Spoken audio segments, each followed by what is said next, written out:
Hello, and welcome back to another one of these AI tutorials. This one, I'm going to be covering hunt mode, or at least the primary aspect of hunt mode. Now, before I get to the main topic, I need to cover some things that I forgot to mention and fix in the last chasing and catching video. So, I'll actually show you the issue here.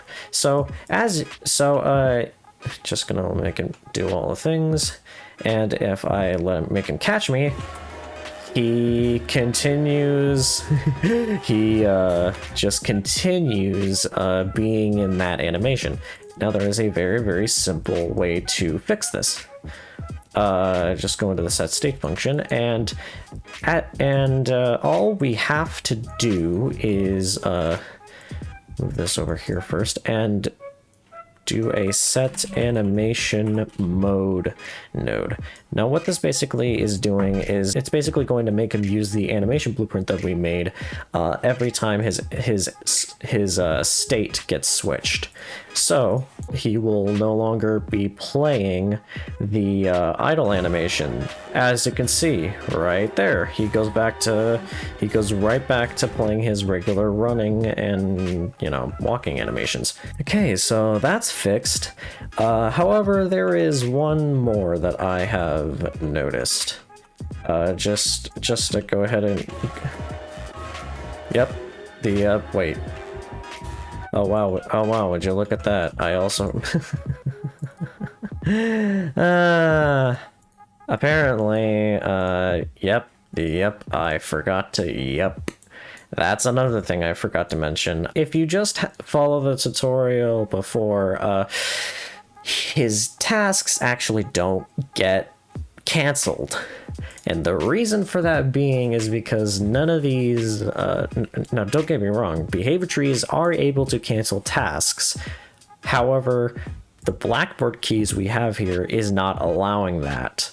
So, in order to fix that, we are going to click on the idle mode task here and do observer aborts self. This will mean that whenever the state switches from idle to, say, a chase mode or attack mode or whatever frick you called it, all of whatever task is being triggered here is going to cancel out. And you know, oh my gosh, what sloppy jobs I did back then. You don't need the selector. You could just drag on the Blackboard key to there and just leave it like that. Yep. And as you can see here, as you can see there, it still works totally fine. So, and the last thing that I forgot to mention was the fact that the chase music plays every single time that the neighbor sees you. We don't want that. And in order to do that, we just have to disconnect the false from the do once reset, because this is basically just like saying like, oh, wait, the neighbor sees the player, oh, chase them. Oh, neighbor doesn't see it, reset it. Oh, do it again once the neighbor sees them again. And we don't want that. Now, this is actually the perfect transition into the primary topic for today, which is actually triggering hunt mode. So if you remember from the original Hello Neighbor game, one of the two things that triggers hunt mode for the neighbor is after losing the player, after the player is out of his sight for a certain amount of time, if he hears like hears like a window being broken, that'll trigger him into hunt mode. If he sees a door being open and he didn't open it, that can also be a thing that triggers hunt mode. However, we're just going to be going for the simple thing, which is when the neighbor actually loses the player. So we will implement that now. So off of the branch here with can't see player, off of the false, you're going to make another branch and look at the current state and do an equal to, no, not byte, equal to enum. There it is. And we're just going to check if the neighbor is in attack mode when he can't see the player. And if it's true, we're going to do a delay node And actually, we're gonna move this down a bit too. And the delay, we're just gonna 8 seconds. Let's do it. No, 6 seconds, because he's just so fast. So this will basically be the amount of time that he has to not see us in order to lose us. So hopefully completed. We're gonna do another branch that will be checking both can see player and current state. And so in order to check both of those at the same time, we can just drag over here and type in and boolean and connect that to there. And so now this branch will be checking if, oh wait, I forgot. We want this to be false, so we're just going to put a not boolean. And so this branch will check if the neighbor still can't see the player and is still in attack mode. Then we will set the state to hunt. And so I will demonstrate this after I set up like a little test area to test this out. So I'll just cut to when that is done. 5 minutes later. Okay, so now I have this little testing area to basically allow him to see me, but I can freely just go behind these walls and he won't see me anymore, which will be perfect for testing this out. So press play, he chases me, and now he can't see me. And so in 6 seconds, yep, there it is. There's he switches off from attack mode and he should be in, yes. Wait. Oh, yes. Okay. Yes, he's in hunt mode right now. So the reason why this isn't triggering is because we don't have anything, like any tasks or anything actually here to, for him to do in hunt mode. So, but if you just hover over the Blackboard condition, it says value hunt pass, and that pass in parentheses basically means that the behavior tree is being allowed to pass this Blackboard key and trigger whatever we want down here. So great, that's it. That's all we had to do for that part. Now for the trickier part, determining what the neighbor actually should do in hunt mode. So if you remember in the actual game, he takes your most favorite places in his house and uses that to look around and see the most probable, and look in the most probable places where he thinks that you would be hiding in. So that sounds complicated at first. It sounds super complicated at first, but in reality, it actually really isn't that difficult to understand. So, let's see, let me just bring out a box trigger real quick. Box trigger, there it is. So, just make this a bit bigger. So, say this little box is a room. Every time the player enters this room, an integer gets incremented, or a value of 1 will be added to an integer variable each time the player enters this little trigger volume. And so the neighbor would use that as a means of figuring out which room you've been to the most. And he would use that to search around the place and place traps and stuff like that. Now, of course, there's also he also does that with doors and windows, but this will just be covering the bare bones basics of hunt mode. So we'll just be using the rooms for now. So in the SOSID folder, actually, I'm going to rename that to neighbor because I'm not Russian. And so now we're going to go into the behavior folder and make a new folder called hunt. And we're going to go back into the behavior tree and go to Blackboard and add a new integer called hunt task.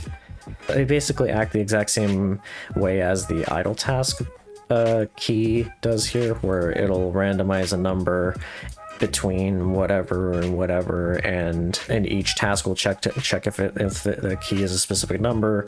If it is, it'll trigger the task, blah blah blah blah blah.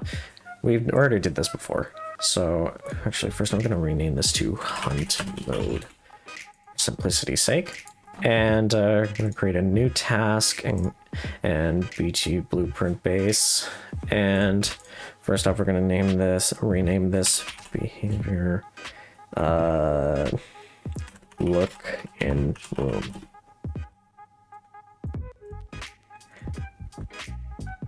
And so in here, event receive execute AI, and cast to BP neighbor.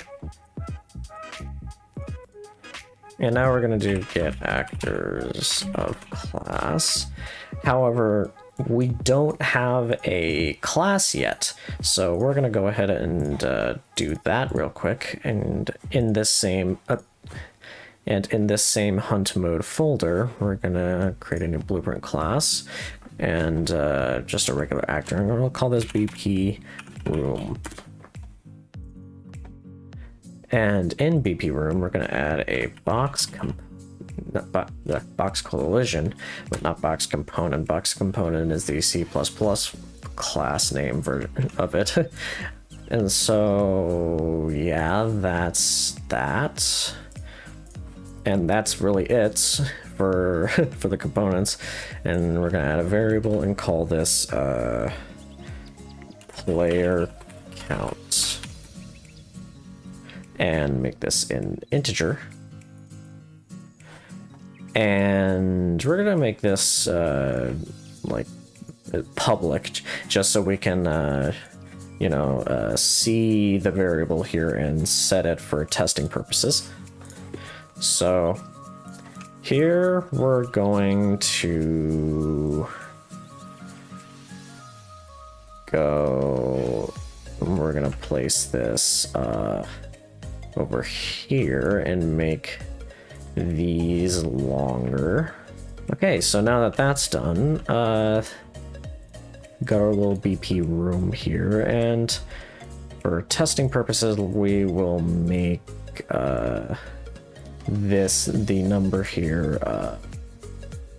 5, and let's place another, nope, that's a box trigger. And we'll place another one here, make it give it a value of 2. And so the goal here is to make the neighbor choose the one of these two that is the highest that has the highest player count, to basically determine which room to look in. And some of you that are newer to Unreal might be scratching your head as to how to do that. It's really not that hard. So firstly, let's just add the functionality for the player overlapping. So begin overlap, on component begin overlap. Of course, by clicking this and searching for that, you'll get that. Drag off of other actor, cast to BP human, and get the player count and do ++ for increment integer.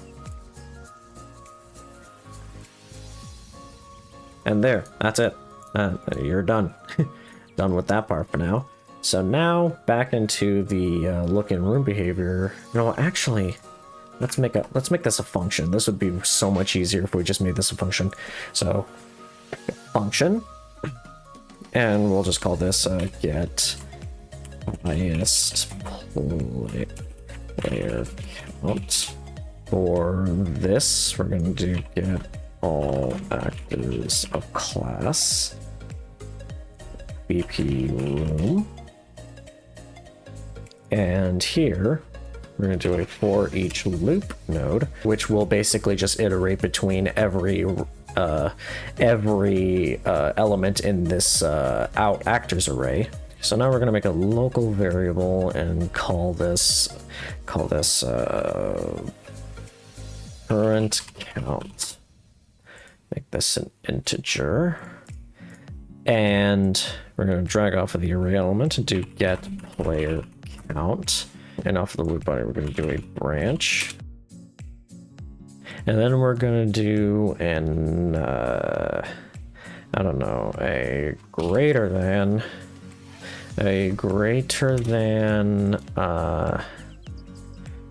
current count.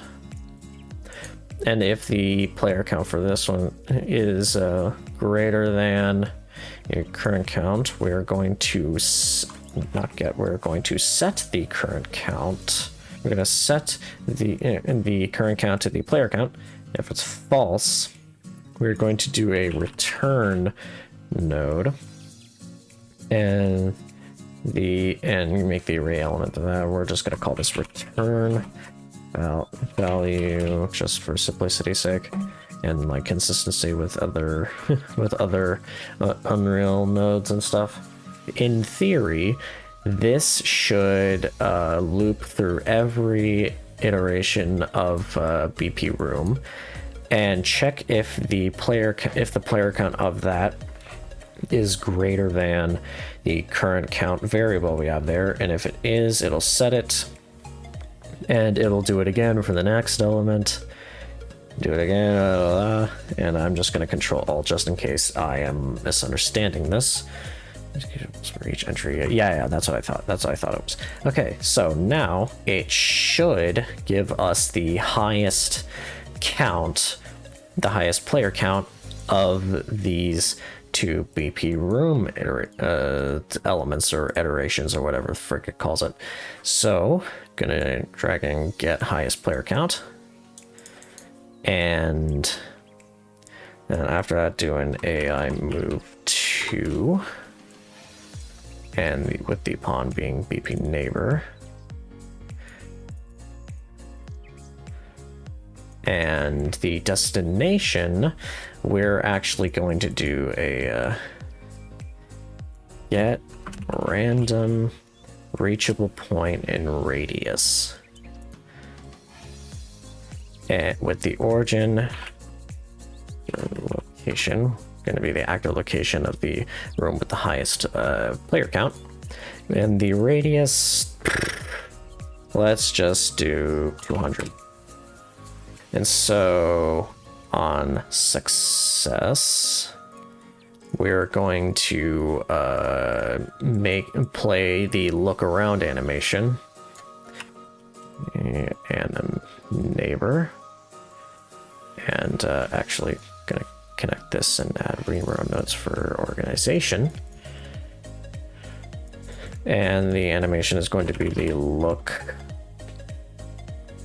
around animation, and length, delay,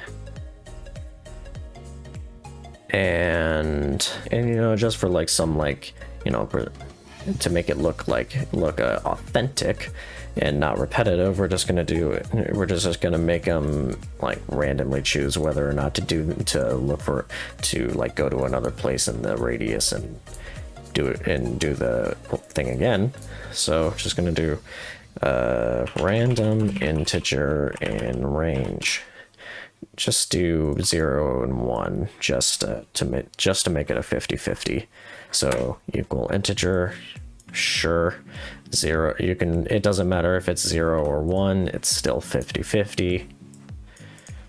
So if true, gonna go back to there, and I'm gonna add some reroute nodes again. And if you're wondering how I'm adding these reroute nodes, you just hover over the line here and double click. Nice little shortcut for organization, because spaghetti blueprints is not very good for for the long run. Anyways, off of the false, we're going to do, actually I forgot to do something. I forgot that we need to make a new function that randomizes the hunt task. So just gonna duplicate this and call this randomize hunt, and the key hunt task there is, and we're just gonna rename this to, nope, not lowercase h, uppercase h. There we go. Okay. There we go. And now we just go over here, randomize hunt. And there we go.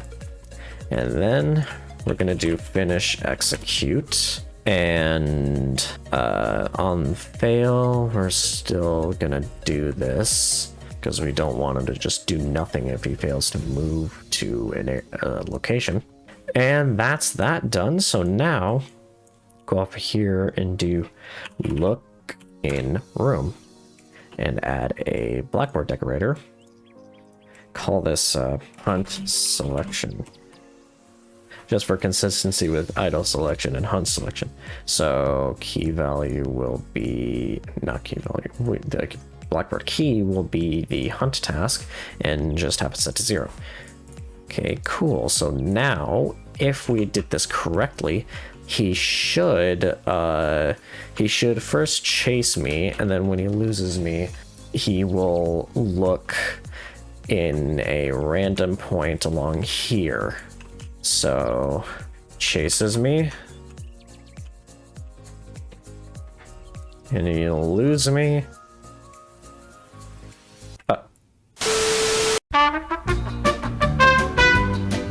Okay, I have figured out the issue. So it gets the highest number here, which is 5, but it's not actually choosing this room, this BP room to go to. So we're gonna have to change that. So after completed, we're gonna do another for each loop for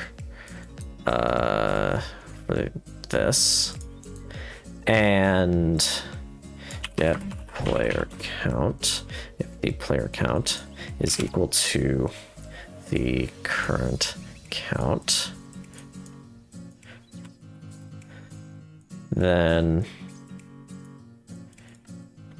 we're going to return with the array element here.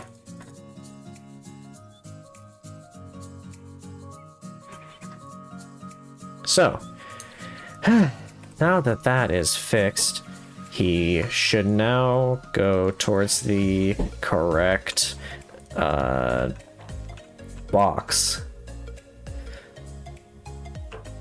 Yeah, there we go.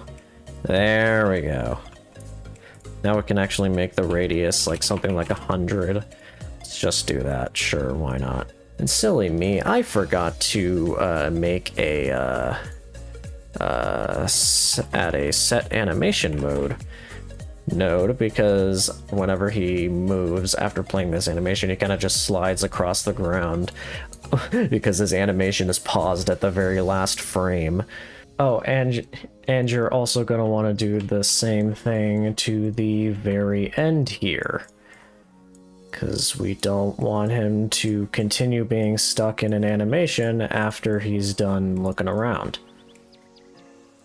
So that's how you make the neighbor go into the room that the player has been into the most. However, we're going to have to make a precaution. Okay, so what if both of these are set to 2? Let's see what happens here. Yeah, he's just gonna go to the first one. We don't want that. So we're gonna have to go back into the get highest player count. Basically make it so that if there's multiple BP rooms with the same player count number, we're going to add all of them into an array and make him choose one at random. So now we're just going to make a new variable and call this rooms, and room, make this an array, and then player count, and add that to there, add that to there, and instead of the return value being the array element here, what this is instead going to do is it is going to of the completed, we're just going to do here, nope, and here, get a copy, and up here, get random integer in range from 0 to length. So this is the number of items in an array going from 0 to, yeah, starting from 0, not starting from 1 like you would think makes sense. So completed, we're going to make the return value that instead. Yep. So now what he should do now is choose one of these two at random. So he's chasing me. He goes into hunt mode. And yep, he chose this one. And now he is probably going to choose the other one. Yep, now he chooses that one. Now that part's fixed. And yeah, this is essentially how you do everything else. You make the doors have a player count and increment that whenever the player goes through the door or opens it, whichever one you prefer. You have a player count for windows whenever the player goes through through a window, and basically just do the exact same script here. Get the highest player count of whatever actor, whatever you want here, windows, doors, rooms, whatever, and make him do an action once he gets the highest player count of that type of actor. In the next hunt mode video, we are going to do, we are actually going to implement hearing for our little neighbor AI here. And so, yeah, I hope this was helpful. You can actually implement this same kind of technique to whatever AI you want. This isn't exclusive to the Hello Neighbor stuff. And so, yeah, I hope this is helpful for you, and I'll see you in the next tutorial.